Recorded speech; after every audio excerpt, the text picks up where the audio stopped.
topic, cultural adaptation, is for me, I think, the most important topic for immigrants. And I'll tell you why. If you want to go to get a health card, I know where to go.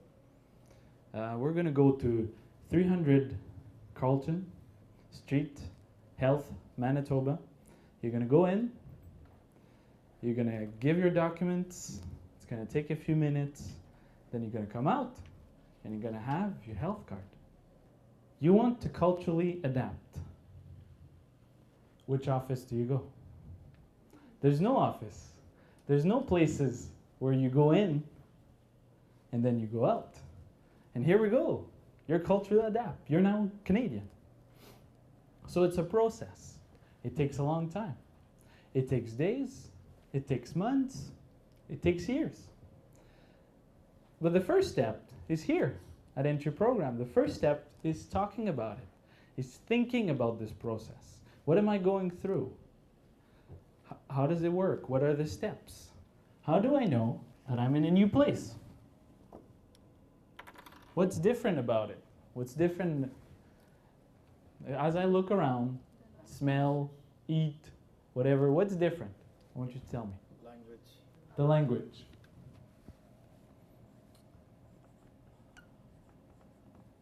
So as I'm walking through the city, through even the taxi driver and the radio, I will know that I'm in a new place. Even I only have my ears. If I can't smell, can't see, can't taste, if I have my ear, I will know that I'm in a new place. What else? The clothes.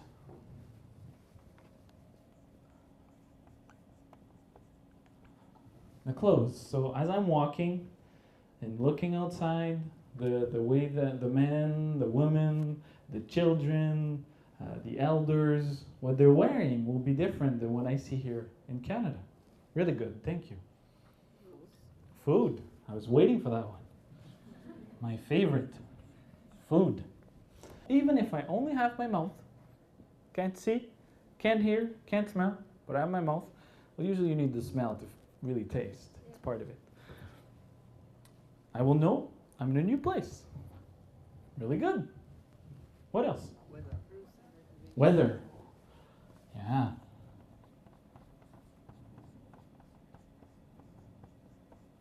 Weather. So as right now, is it minus 25 in minus 25? No. What's the temperature right now? Around minus 14, I believe. Around minus 17. No, right now, but in Pakistan. Oh, it'll be around minus 2. Minus 2. Maximum. So right now it's going to be, I like this weather. Who likes this weather? Okay, I'm the only one. But, so it's going to be a lot different. The weather, I'm going to feel different. Just as I'm arriving in the airport, right away in the airport, you feel, oh, this is a new place, right away. What else? We got language, clothes, food, weather. Body language. Type of houses. Houses, okay, good. Building, houses.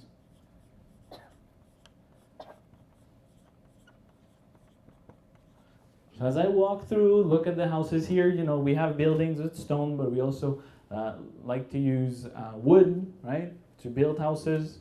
In many countries, they don't. They just use cement blocks. I'm not sure if that's the same way in Pakistan. So right away you can sense and you can see, this place is a lot different. Anything else? Rules and regulations. Rules and regulation. Okay. Rules and regulation. Rules, regulation. Good. Anything else? Music. Yeah, that's good. Music. So right away, even in the taxi, right? Right away I'm going to listen to some music that is a lot different. Maybe there's going to be, I don't know, a concert somewhere outside. I'm not sure, in the park. Maybe somewhere in the house. I'm listening to different music. So you only have my ears. Languages and music will be different. Anything else?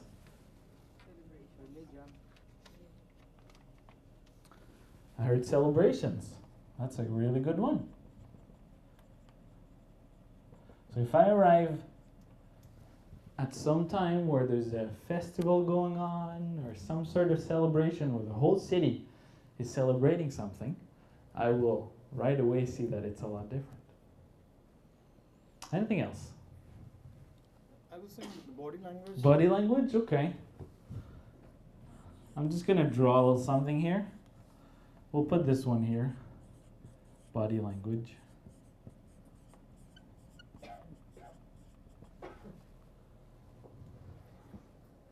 Good. Thank you very much. Applaud yourself.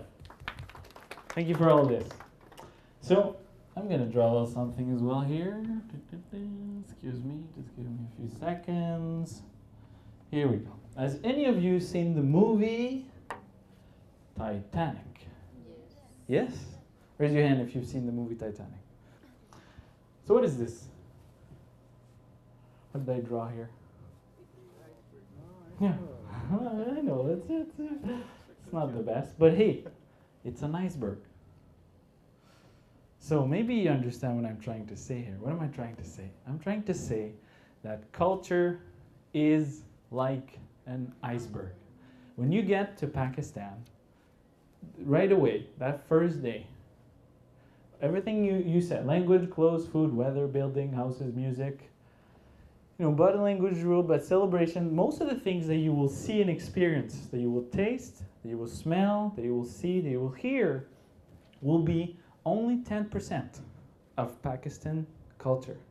Most of it, you can't see it, you can't smell it, you can't hear it, but it's that 90% that is under here, that is there. So for you, when you came to Canada, what did you bring? Did you bring luggage?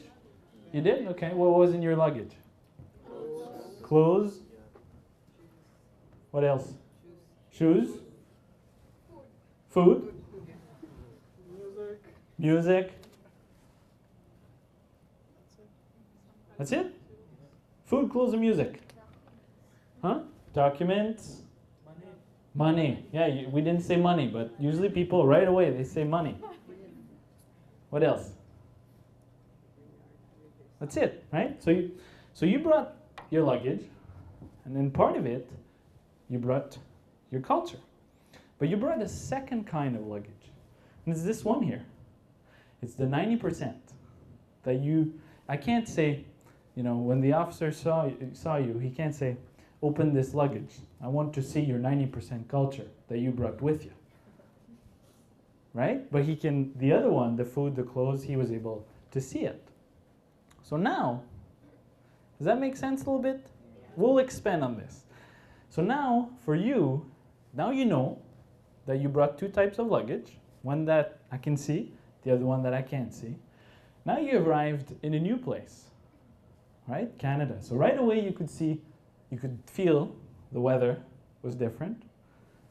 You could see the language, the clothes, and all those things that are there. The first day you experience most of it.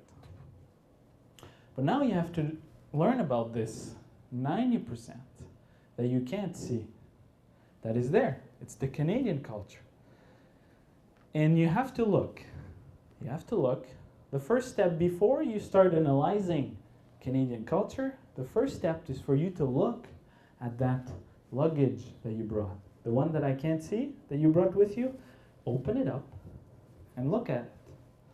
What did I bring that I can't see? What did I bring from my culture? Here. And then you have to start comparing it. And then you have to start thinking, this is okay. This I like. Some of it maybe you can say, that's okay. I can let it go. And you can start replacing. Does that make sense? So in here, it's many things. We'll expand the whole presentation about this, but it's things like conversational pattern. So, for example, every place you go, every culture you go, there's this thing going on.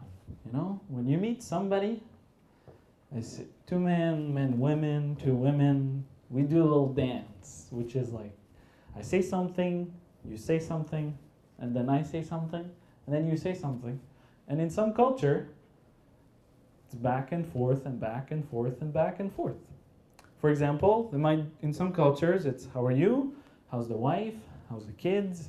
How's the dog? How's the chicken? How's the neighbor? And then you go through the whole village. And that's what you do when you meet somebody. You make sure that you ask every person. There's some culture, the first thing you ask is, are you hungry? That's the first thing they ask each other. Here in Canada, this is how it goes. How are you? Good. How are you? Good. That's it. It's pretty simple, eh? Do you notice I didn't say, oh, bad, I'm not doing well, and da-da-da, and da-da-da, and didn't wake up well, and No. I don't want to know how you really are. It's just a greeting. It's just a, how are you good? How are you good? That's it. That's the way we greet each other. And you have to get used to it. If you come from a culture where you ask about the wife and about the kids, you have to change that. Because if you ask Canadians, how's your wife? Why is he asking about my wife? It's fine. You have to change those things. You have to say, how are you? Good. How are you? Good. Here we go. And, do this thing as well, right? When you see people. It's things like facial expression.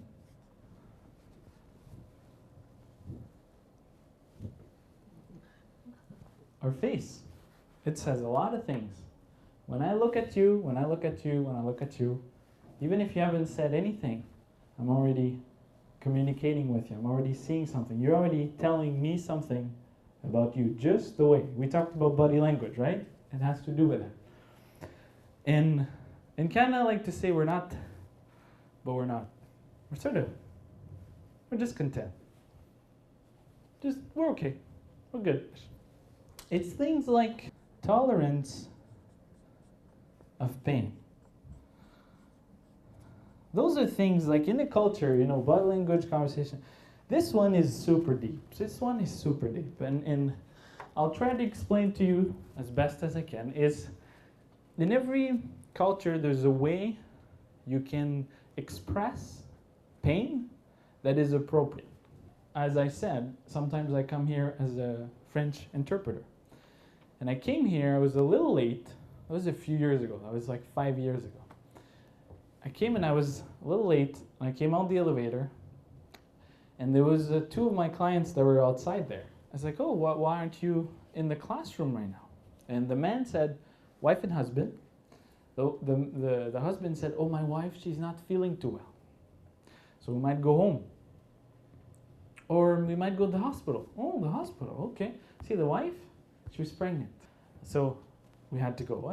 So I called my wife. My wife's a nurse, so it was good. She came here. I said, you come back. We picked them up. We went to the hospital. So if you go there, you're going to meet a nurse, and you're going to go through triage. And then they ask you a few questions about how you're feeling and this and that. And it takes a while. And then you go, and then they put things in your belly. And during this whole process, from here in the car and through the triage, the lady, she wasn't saying much. She wasn't talking much. And then, so when they did the triage, they took a long time. They asked lots of questions, and they didn't think she was having the baby. It was just the start. But then when they put the little things on her belly, they realized, oh, she's having her baby right now. So went upstairs, had the baby, and I was thinking about this, and I happened to share this with one of my colleagues, and my colleague said, yeah, and they were from the same culture. That client and my colleague, the same culture, and she said, in our culture, when we feel physical pain, we don't express a lot of it. She said, it's almost shameful to express if you feel physical pain. So do you see what I'm trying to talk about? That in their culture, even going through a birth process, that hurts a lot. It was so ingrained in her to not express as much that I felt that she should. So The moral of the story, now if you're having a baby here in Canada, women, just, express, if you come from a culture, just, because I could hear all the other Canadian lady, and there's no problem there. Yet, at a funeral, you might find that the Canadian culture will be a bit more quiet. So this is what we're going to talk about today. What is culture? What are different stages of cultural adaptation? There's 4 of them. The honeymoon stage, the culture shock, recovery stage, adaptation stage. Some of the things you can do, social skills, emotional skills, and some of the things that introduce Canadian life, like time, communication, status, hierarchy, the rule of law, community life, and some general adjustments and strategies. Is that okay if we talk about this? Yes? Good. What is culture? This is the definition that really smart people came up with, not me. Culture is the norm, values,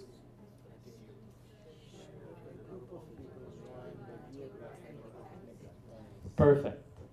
Culture is fluid and it changes. Meaning, Canada, 1,000 years ago, when there was only the Aboriginal people here, then 500 years ago, around that, the French and the English came over, and today there's people from all over the place coming, right? So the way it was 1,000 years ago, 500 years ago, today, in 100 years, is changing, right? The culture, we can't say this is Canadian culture, because it's fluid and it changes over the years. It has changed and it will change. You can generalize about culture, although you can always find exceptions. That means you can say Canadians are like this in general, but that doesn't mean that you won't find every person has their own personality and their own way of doing things. So you can say, yeah, it's like this, but that doesn't mean it take away from your personality. The first thing I want to say is that it's a normal process. Cultural adaptation is a normal process. Altogether, it's Normal process. and you have to remember this. If I go tomorrow to Pakistan to live there, I will go through this process. It's a normal thing. And you have to remember it. Why? Because when you don't feel great, when you feel sad, when you feel homesick, when you feel frustrated, when you feel angry, you remember what Francis said. It's a normal, what I'm living, what I'm feeling, what I'm thinking is a normal process of any person that comes from one culture and that goes to another culture, right? It's a normal process. Each individual experiences it a little bit differently, right? So we can say this is how it goes, but then again, each person will go through it their own way. It produces a wide variety of reactions and feelings. So for some people, they might feel really sad, other people really angry, other really frustrated. It's very different for each person. It does normally follow certain, so usually we're going to talk about those 4 different stages, and it usually follow those 4 stages. Although maybe not everyone experience every stage, mostly you usually do, but maybe you're superhuman. And even though you experience them, for some people it's going to take longer, for some a month, for some many months, for some many years. It depends. To go through this whole process, it might take time. So I want you to take a picture of this, film it in your hand. It's a nice graph of those 4 things. So you start with the honeymoon, feel really good. Then it goes down, culture shock. Then go up, recovery. And finally adaptation. You notice that adaptation is higher than the honeymoon. Okay? So you have this in your, took a picture, mental picture. Okay, remember this. Okay, we're going to go through the first one. The first stage is the honeymoon stage. Woo! Let the fun begin. And when did this start? Does it start here when you arrive at the airport? Or no? Okay. So when does it start? It starts before that? When does it start? Back home? When exactly? Stamp visa. That's right. When you were told, when that moment you received that document or phone call or email that said yes, you can come to Canada. And you probably remember the day, the moment, and the clouds and the birds were singing and the sun was shining. And you had this moment, you felt all those great emotions, right? Yes, good. You felt good, joy, happy. I'm going to Canada. I did it. They accepted me to go there, right? You felt good about it.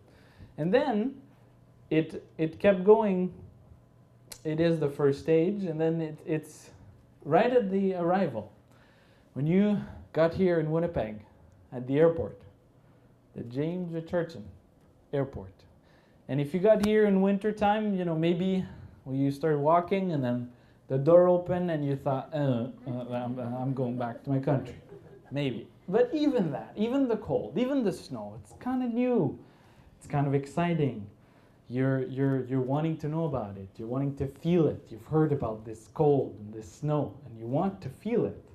And you feel successful that you're in a new culture. You feel like, yeah, they chose me, I was successful. I did this really long process, right? Was it easy? 1, 2, chick, chick? No, it was a long process, right? All those documents and things you had to do. And they chose me. Yes, I feel good. And you feel curious, interest in the new surrounding, right? You want to know, you have a lot of questions and you're really exciting. They say, being an immigrant is like becoming a baby again. It's like you start relearning like a little child. The only difference is that adults, we don't learn as quick as little babies, and that's where the challenge comes. And you're hopeful about the future, right? You anticipate the future. The future looks good, right? You're gonna come here, you're gonna work, get a job, and you're gonna maybe buy a big house, and the kid's gonna go to school, and you feel hopeful about the future. So you feel energetic, you feel enthusiastic, and you feel positive during this stage. That's how you feel. That's the first stage. And then, we have to talk about the second stage. Sorry, it's the culture shock stage. Ouch, this hurts. And I have a theory. I think I know why this happened. I'll let you know my theory and you let me know if it's a good one. I think over the years, you started creating a whole world in your mind, a Canada. It's in there. It's in your mind. People talking, people doing things, I don't know, skating maybe, or snow, or I don't know how you created it. And then you got here. Ta-da! This is it. This is Canada. And some of the things in your mind that you created, and some of the things that are here are exactly the same. But some of the things are different. And that's when the culture shock happens. That's when your world that you create in your mind and the real world hit each other. And I'll give you an example. There's an immigrant, she came here, she heard that I'm coming to Winnipeg, Manitoba, and we speak English, right? So, I got the English, I'm good to go. She got here, she did really good in writing, she did really good in reading, she did really good in speaking. In listening, she got really low. Why did she get low? Because she thought that here in Canada we speak the English from England. It's different. We don't speak the same way as people from England. So she was used to that accent. And then she got here and it was a different one. So you see how the world she thought it was and the reality is different. And what's going to happen is that something she thought, I have it now, it might take her a day, a month, maybe a year, maybe 2 years to really get used to this new Canadian accent. And it's one small thing. And it's a lot of other things, right? you're uncertain about how to interact with people in authority, right? It can be with your teacher, with your boss. How do you talk to the police? And you're not so sure about how we do that here. You're unclear about how to make friends. Back home, you had lots of friends and lots of people. And, maybe we talked about the conversation here. Maybe you're having trouble into this. How are you? Good, right? Like, it's just a way. How do we talk to other people? How do we talk to other Canadians? Because if you don't talk to them, usually you're not going to have friends. Communicating, we talked about this, right? Not just the greeting, but what do we talk about? When you talk to a Canadian, what do we love to talk about?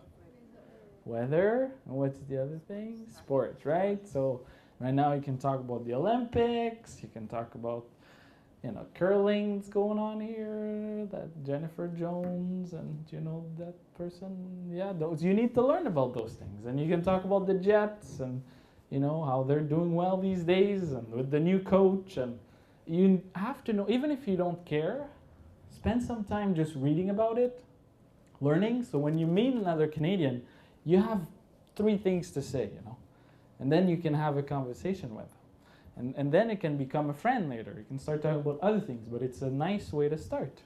Distaste for local foods. Maybe the food here, sometimes people say it's kind of bland, there's not that much spices and things like that. I don't know. Maybe you find strange religious practices. Maybe there's people coming from all over the world with different religions, and maybe you see things here you've never seen before.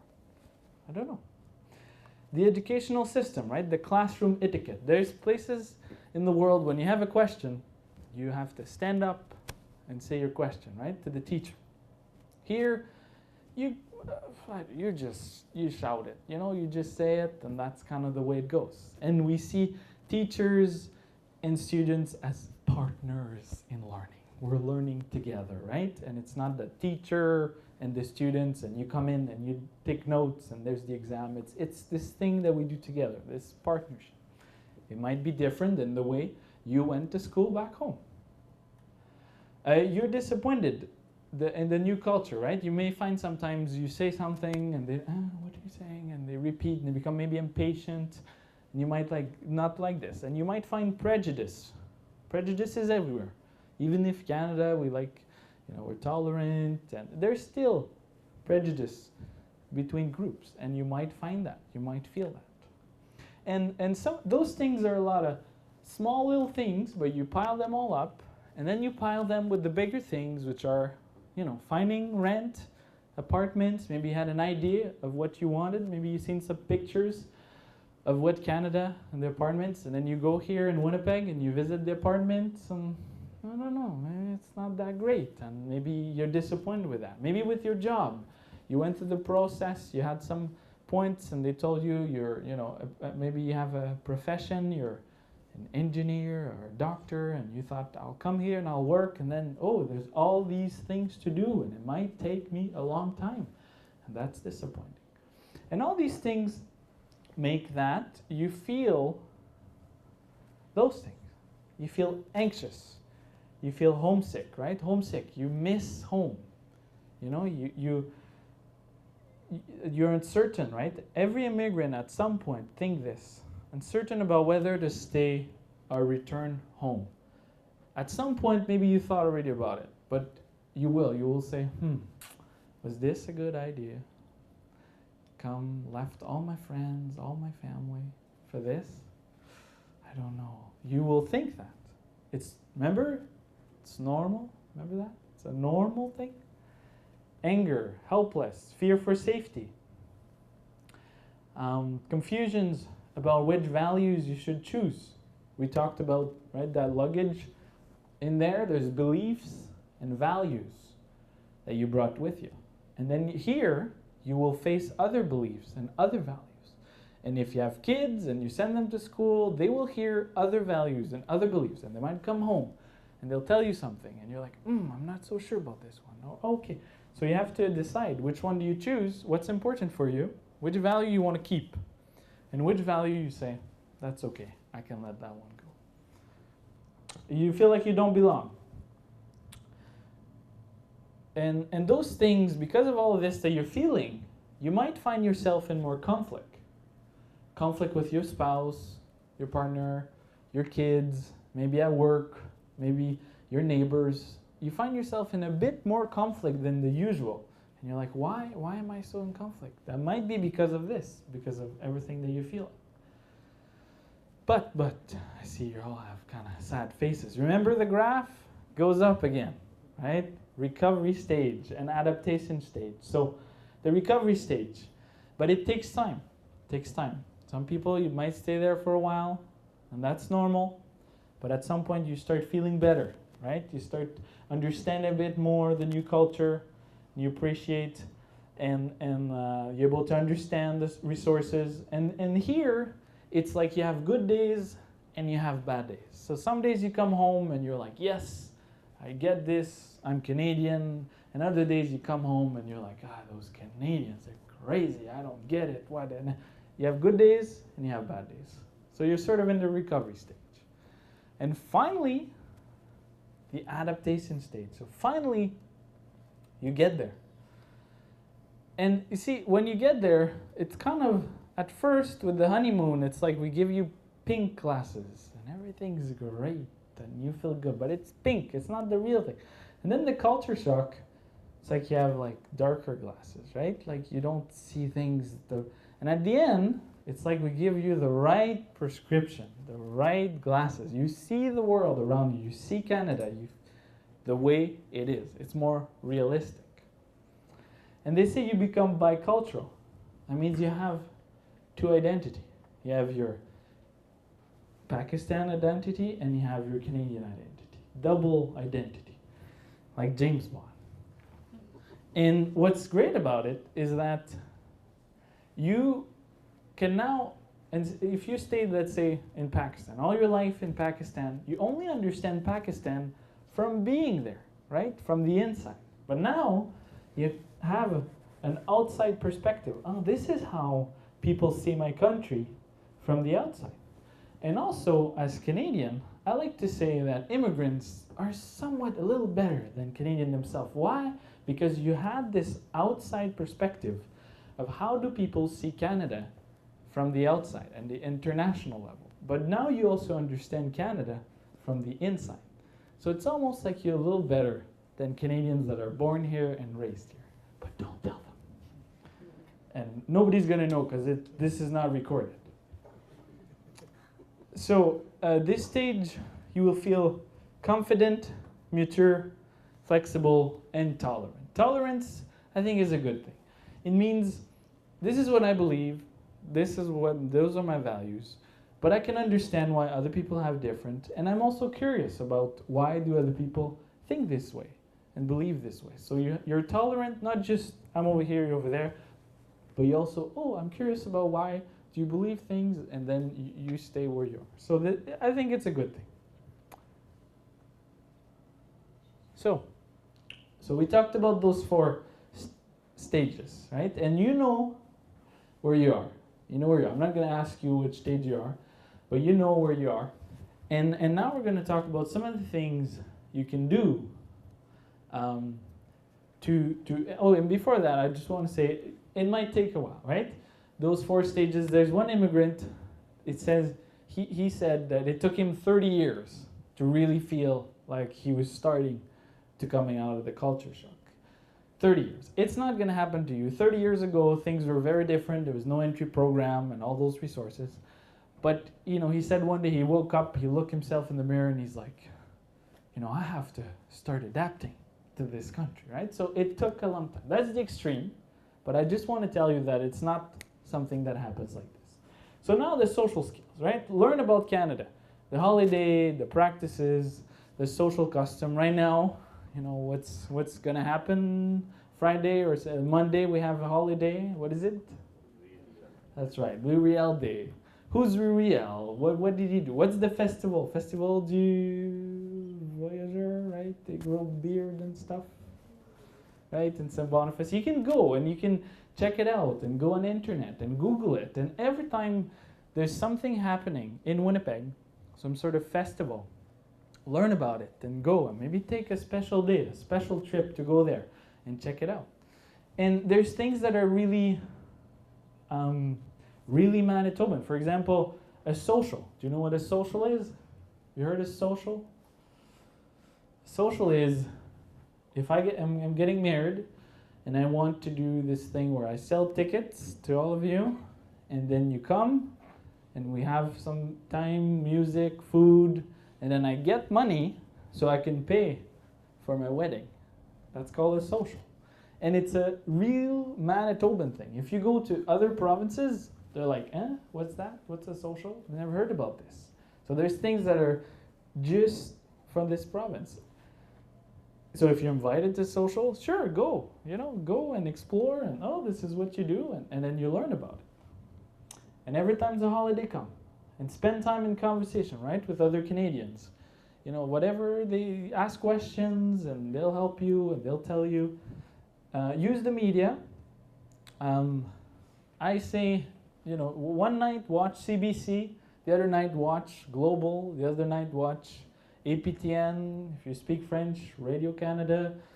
The other night, just change news, right? So you can hear different things about what's happening in Winnipeg and what's happening in Canada, and that helps you to get different perspective. And when you're uncertain about behaviors, language, check with others. There's always, especially at work, there's always that one person I found that likes to help the new employees, and likes to help them and tell them how things go. And so find that person and help and ask that person, what should I do? How should I act? And then that person will tell you. Check with others. Don't be afraid to ask. And find a culture coach. There's two kinds of culture coach. The first one, everybody finds it. I'm sure you have it already. The first kind is people that are here from your country that have been here for 20, 30 years and became Canadian. And usually you find those people pretty easily. The second kind, most people don't think about it. It's Canadians that are born, raised here, and then went to Pakistan for 20, 30 years and came back. Find those people. Those people can help you, and they can open up, they have special keys that they can open up a new world for you and help you differently than the other ones. Anybody know that second coach? Anybody has met a Canadian that's been in your country? No? See, find it. That's your homework. Tonight, you're going to start searching for those Canadians that have been in your country. They can help you. Emotional support. We talked about all those emotions going through. Cultural adaptation is a really stressful thing. It's a lot of stress put on you to do this thing. Going to another country, culturally adapt is really stressful. So you need, if you keep that inside, it's gonna blow up. You have to find a way to talk about it. And one good way is to talk about people back home, right? Don't tell them everything. There's some things they maybe don't need to know. But to talk a lot about them, Skype, buy those cards, and spend time talking to them. And find someone here that you can share those experiences, right? We talked about those people who've been here before you. They can help you a lot. They've gone through this. Those other Canadians that have gone to your country, they can help you. And you have to develop a network, a support network. People here that can help you to go through this process, that you can talk about it. Exactly. There's one here I can't read. Oh yeah, it's there. Balance work with recreation and fun. One thing I've noticed with immigrants is that they come here and they want an apartment, they want a job, they want this, they want that, but they forget to have fun. They forget whatever they did back home that was fun. Like, I don't know, you were part of a chess club, or you played cricket or football or tennis, or I don't know, whatever you did back, what did you do for fun? Any of you? What did you do back home that wasn't work? Huh? Cricket. Are you involved in cricket here? Yeah. Good, that's a good thing. Do that. Anything else? Swimming. Swimming. Are you involved in swimming here? No, see, you're forgetting about the swimming. Swimming is important. You need to go to the Y, find a club, league of swimmers, and get involved with them.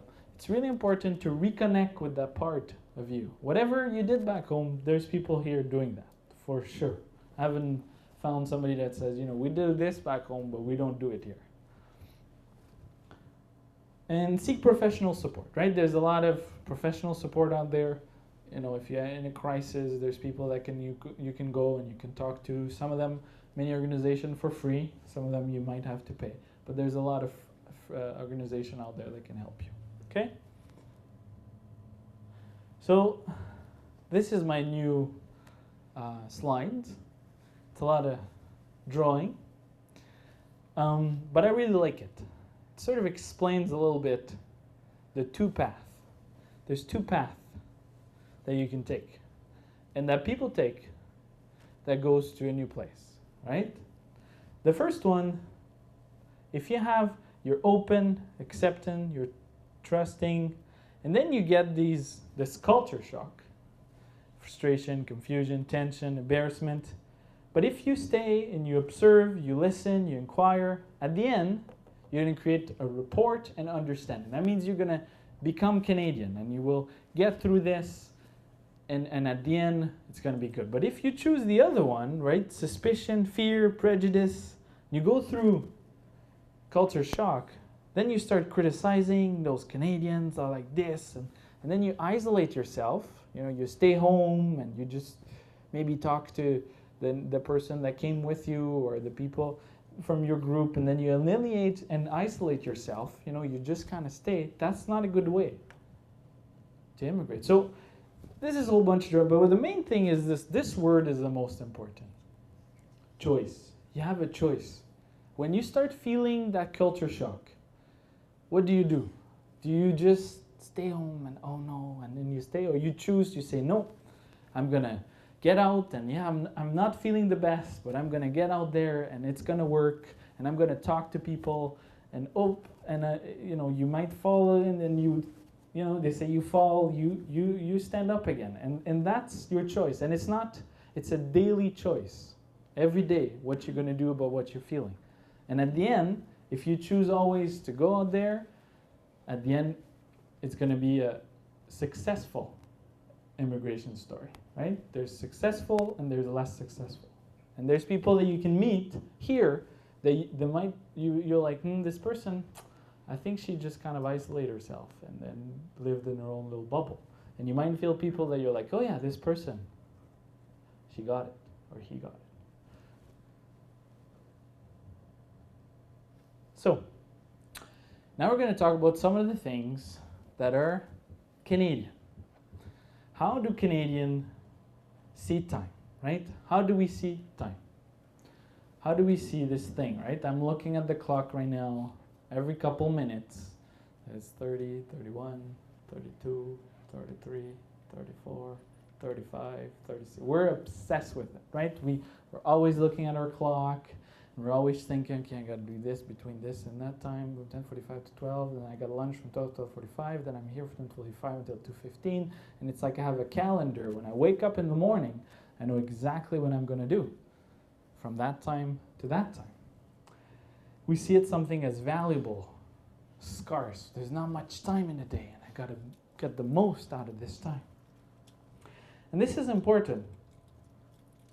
If you're on time, you're respecting the other person. If you're late, it's like you're a rude person. So we see it's if you want to respect people, if you want to respect Canadians, you have to be on time. If you come late, they might say, even if you're the friendliest person, you're smiling all the time, and you're saying hi to everybody, if you come late all the time at work or at school, people will say, this person, like, she's rude, like she's always coming late. Like, you're not respecting the other person's time. So it's really important. You might think it's just a little detail, but it's not. Excuse me, I'm just going to drink a little bit of water here.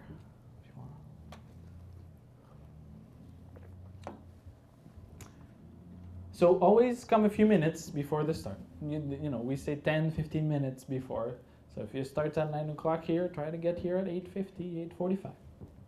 Social situations are a bit more flexible. If I invite all of you to come to my place Friday night, at 6 o'clock for a barbecue, it's okay. You can come 6:15, 6:30, 6:45, 7. There might not be food left, but you can still come. It's a bit more flexible. And this one is really important. Preference for one thing at the time, right? I talked about the agenda in our head.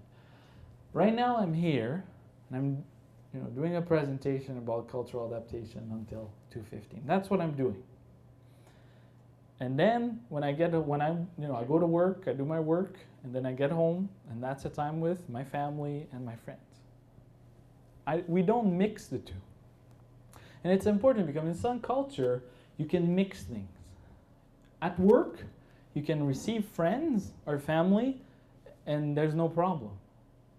In some culture. Here in Canada, if your friend comes to see you at work, you say, you know what, let's see each other this evening or over the weekend, right?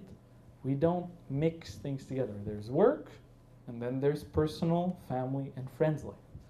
And we like to keep them separate, okay? One thing at a time. Communication. See this little, how do we, communicate? There's coffee here, and people drinking coffee. How do Canadians communicate with one another? And I like to think about it, the way we communicate, it's like we're holding a stick, okay? When I'm holding the stick, I'm the one talking. And if I give you the stick, he's talking and we're all listening. And then he gives the stick to this person, and then he's talking and we're all listening. And then gives it to that one, she's talking and we're all listening.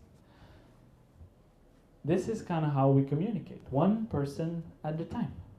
And maybe it's different from the culture you come from. There's some cultures, you enter a room and every single person in the room is talking at the same time. That's usually not the case here. Usually you enter, there's one person talking, the other one are listening. And also, get to the point. Like, don't hold on too long, blah, blah, blah, blah, blah, blah, unless you're doing a presentation, which you do have to talk for an hour and a half. But if you're talking for an hour, people will say, this one, he's not giving me the stick, he's talking too long. So say what you have to say, and then give the stick to the other person. So every person can say their thing. That's a little bit how we communicate. Information. We like to ask for, so information and asking information, those two together. We like to communicate that way. We ask you a question, you answer, and then we ask for information. That's a lot how we communicate, Canadians. No means no, and yes means yes. And that's an interesting concept, because in some culture, I watched a documentary recently, and they did this thing where they had a little 10-year-old girl from Canada, and they had a whole setup where she came in with her teacher, and there was papers on the floor, and the teacher left, and the little girl picked up all the paper, put it in the garbage, and then when the teacher came back, when the director, the principal of the school came back and said, oh, did you clean those paper? Every little Canadian, they've done this many times. She would say, yes, I've done it. Yes, it's me. Yes, it's me. I cleaned the paper. Then they went to another country, which I won't name, and they've done the exact experiment. Little girl come in, teacher says, oh, there's paper. Teacher leaves, little girl cleans up, principal come in at the school. Oh, did you do it? And every time in that culture, the person said, no, I didn't do it. Why? Because of this. Because in Canada, we value, if it's no, it's no. If it's yes, it's yes. If I've done this, I say, yes, I've done it, if I haven't. But in that culture, what was more important was to be humble. So even if you do something, you don't say you, because then you boast about who you are. You say, oh, I'm the one that done this. Does that make sense? So for here, the no, yes, yes. So for you, maybe it's the same as your culture, or maybe the story I just told, you're like, oh yeah, that makes sense. That's a little bit how it is at home. I don't know. And look at me. Look at people in the eyes. Here, it's a sign of respect to look at people in the eyes. So it's funny because in some culture, the dad will say, don't look at me in the eyes when I'm talking to you. Here in Canada, dads will say, look at me in the eyes when I'm talking to you. It's very different. So it's a sign of respect. So don't like stare at people in the eyes, but just, look away, you look. And if you're not used to this, you have to get used to it. And why is that funny? If you don't understand, and the whole group is laughing, just laugh, laugh, even if you don't get it. It's okay. Don't say, well, what's the joke about? You just go along with it. It's a real democratic country here. Whatever the majority is doing, we're doing as well. This one is interesting. It's status and hierarchy. How do we see Canada, right? What's at the top and what's at the bottom? For some culture, age, tradition, or family background is how the society is divided. It's not the way it is in Canada. Accomplishment. What does that mean? In Canada, Canadians are the ones that spend the most hour per year volunteering. Did you know that? We volunteer the most. It's because of this. Because what we do for work, what we do for the community as volunteering is what is the most important. So that's why we do it so much. So that's why people always say, where do you work? What do you do? And we give those big rewards to people that's been volunteering for 10, 20 years at those organizations, because that's what you do on every day. That's what's important. It's not your age, tradition, or family background. And this one, all people are created equal, right? Race, gender, ethnicity, national origin, sexual orientation, those things, they don't really matter. It's kind of like we're all together in this, all human beings living here in Canada, and we're all trying to create a good and positive society. That's what's the most important. This one is really, really important. Informal interactions are usually preferred. Canada is an informal society. There's formal societies and informal societies. I'll give you a story. I'll tell you a story. One day, my colleague was walking with an immigrant in St. Boniface. They were walking together. Oh, and one day they met this gentleman that was doing some yard work, whatever, doing street. Oh, how are you? Shake your hand. Good. How are you? Good. The weather, the sports, Olympics, did you know, blah, blah. Oh, have a good day. Kept going. My colleague told the immigrant, do you know who we just met back there? That was the Premier of Manitoba, Greg Selinger. And the immigrant says, I don't think so. Yeah. No, I don't think. Yes, it would. No, I don't. This was not the Premier. Yes, it would. Okay, whatever. Went home, Googled it, saw a picture. Yeah, we met Greg Selinger, the Premier of Manitoba. Why did the immigrant didn't believe it? Because he came from a formal society. In a formal society, the Premier, his house, fence, super high all over. There's guards in the front, many guards. There's people doing yard work for him. You'll never see him doing yard work. People cooking, there's a chauffeur, there's a whole bunch of people around doing that. And if he comes out of his house, there's going to be, tons of guards, and you might be able to see the Premier from far away, but there's no way you can just talk to that person like that. I met the Premier the other day at the pharmacy. Oh, how are you, sir? Good. We talked, and he had a headache, so he was getting, Advil, Tylenol. It's really informal. But, do you see this little sign here? What does that mean? It's not equal. Absence of authority. And that's where sometimes immigrants get confused. They think because boss, premier are really informal, meaning you can just kind of talk to them, and maybe your boss will show up in shorts and t-shirts, like he's not going to be all dressed up with the tie and the suits, and maybe he's really friendly and talks to everybody, and that doesn't mean he's not your boss and he doesn't have authority over you. That doesn't mean that I can talk to the Premier, that he doesn't decide here in the legislative building lots of things that affects all of us. So don't confuse informality for absence of authority. Does that make sense? All right, next. The rule of law. I don't talk much about this because there's other presentation here about the law and I'm not the expert on law, but the only thing I say is that if you're an immigrant, you know, 1 day, 2 day, you can't say, oh, sorry, officer, I didn't know this law. It's your responsibility to know the law, even if you've been here 2 days, 1 week, 1 month. So really make sure that you know all the laws in Manitoba and in Canada.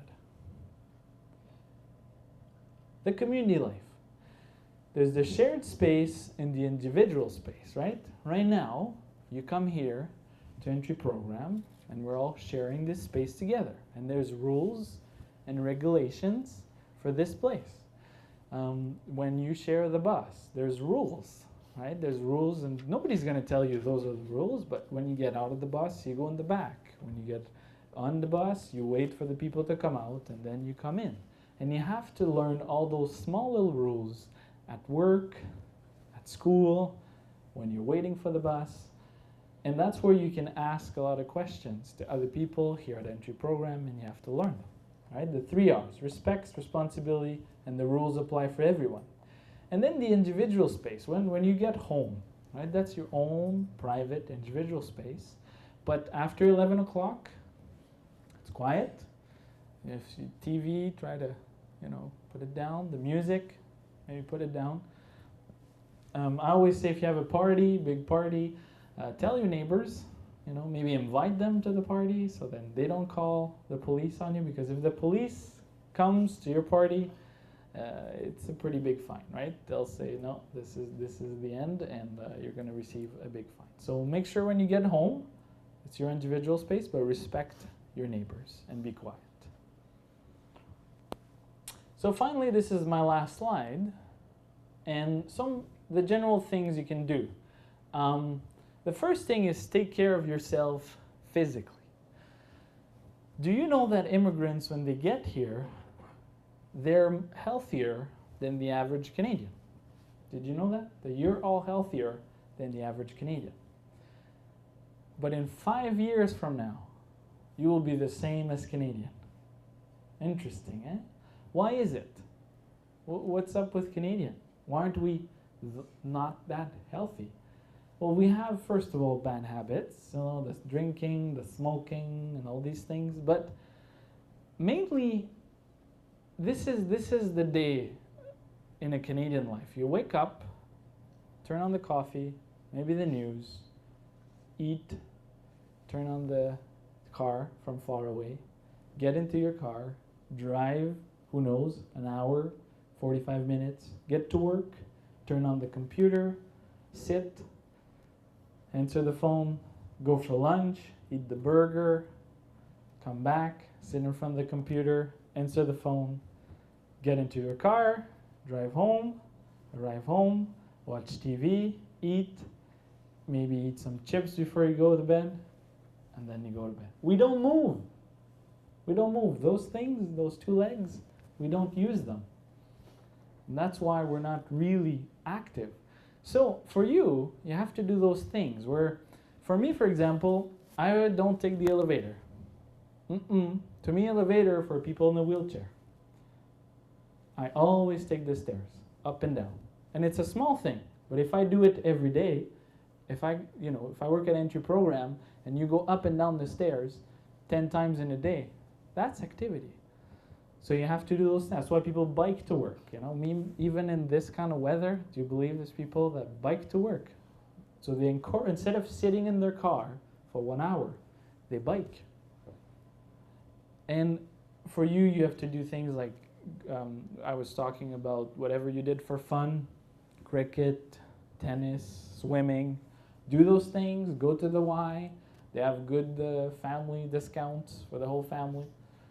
And do those things that will keep you, that in 5 years from now, you're still healthy as the way you arrived. Be flexible. Give yourself permission to make mistakes, right? Everybody's going to make, they call them cultural faux pas, right? The faux pas, it's a French word. Means that you'll do something and oh no, that's not how people do it, but then you don't say, oh no, right? Remember, you choose to say, that's okay. I've made a mistake, but I won't do it again. I've learned from it. Persistence, patient, polite, right? Politeness. Canadians, we like to say, please, thank you, please, please, and thank you, please, right? There's a joke. They say, how do you how do you make a Canadian say sorry? You just bump into them. Ha ha ha. It's a joke. That means even if I walk and I bump into them, the person says sorry, even if it's not their fault. So we're really polite people. So when you write emails, always say please and thank you at the end, even if the thank you doesn't make sense. Don't forget your sense of humor. Really be a good observer, right? Observe how people do things. That's the best way to learn. Be positive, practice effective communication, and self-reflect. Keep a journal or a blog. It's a good thing. You can write these things, and then maybe every day when you come home before you go to bed, just write a little bit your thoughts, and then maybe in a month or 2 months or 3 months, or when you look back, you're like, oh, those were the things that I was thinking about, and look where I am now, and you can feel good about that. Or blog, I don't know. Anybody journal or blog here? Yeah, good, we got one. There's some immigrants that even have a special blog about immigration, and a lot of people from back home can read it. It's a good thing to do. And yeah, we talked about a mentor and a culture coach. So this is just a little presentation to make you think about what you're going through and give you some ideas of what you can do. So thank you very much for your audience. You've been a great group. Appreciate it. Thank you.